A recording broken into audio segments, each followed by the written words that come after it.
Hey y'all, welcome. Now, I told you, first of all, I know you're watching the show every night. I know you watch every episode, so let's just skip over the part that it seems like you don't. And if you're watching last night, or if you've seen last night's episode already, then I mentioned that today we will be going into Think About Haiti Thursday. And what that is just every Thursday, at least for the next year, the For&By show is committing Thursdays to the survivors and the people of Haiti. So we'll be talking about Haiti, sometimes raising money, just doing different things. But Haiti will be in our thoughts and in our conversation, specifically on Thursdays. Always, but specifically on Thursdays. And briefly, before we get into that, because we got a really special guest for tonight's episode, the premiere Think About Haiti Thursday episode. Really quick, I just want to kind of recap the State of the Union that President Barack Obama delivered last night. 30.69 million viewers. So that's pretty good. And that number is not including the people that watched it live on their computers. Now, of course, if you're watching the show, you're waiting for me to tell you how I felt about the address and what I think and all that. And I am going to tell you what I think. I think you should think for yourself and stop forming opinions based on someone else's opinion. But I do have a slice of truth that I would like to dish out. And the people that are crying over the economy are the ones who destroyed it in the first place. You know, how many poor people have you heard demanding to have their $500,000 mortgage paid off? And how many of them hold in excess of $50,000 credit card debt? Or how many of them hold credit cards at all? I'm going to take a page out of Cat Williams' book. Go ahead.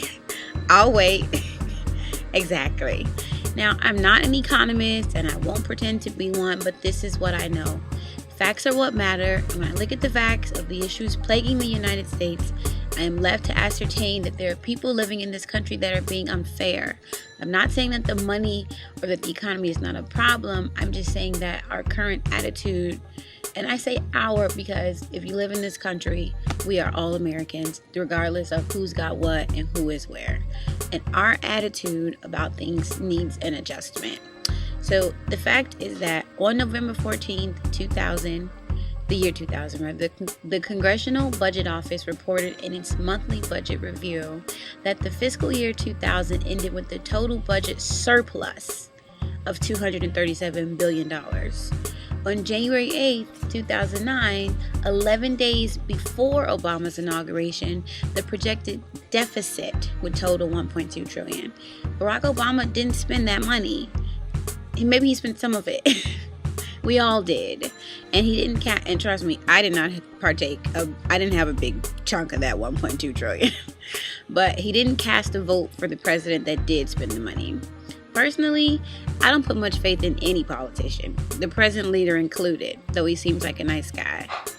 What I do know is this: if I stand in my room and watch it get destroyed by person A, and then I watch person A leave, I cannot get pissed off at person B because he's not fixing it fast enough. I'm the one that stood by and had let it happen in the first place. I'm not even saying it's person A's fault because I stood there and let it happen. President Obama is a man first and a president second. One thing he will never be is a magician or a messiah. It was an 8-year process for things to get where they are at the moment. So he doesn't have a wand that he can wave and bring all the jobs back. Mm-hmm. The country seems to have caught a case of the John McCains, who has a video interview on abcnews.com wherein he talks about how he would do things differently if he were president. John, we heard that song before and we changed the station. It was called Running and Losing. With all due respect, Senator McCain, you are not the president. And with all due respect, America, you are not either. You voted the man in. Give him a chance. You gave Bush Jr. 2 of those. So, the topic of the night, however, is Haiti. And yesterday, French rescuers pulled 17-year-old Darlene Etienne from the rubble of a home on the campus of the destroyed college, St. Gerard. And this was 15 days after an earthquake devastated the city. Saturday, 24-year-old Wisman Jean-Pierre was rescued from the ruins of a hotel grocery store 11 days after the earthquake.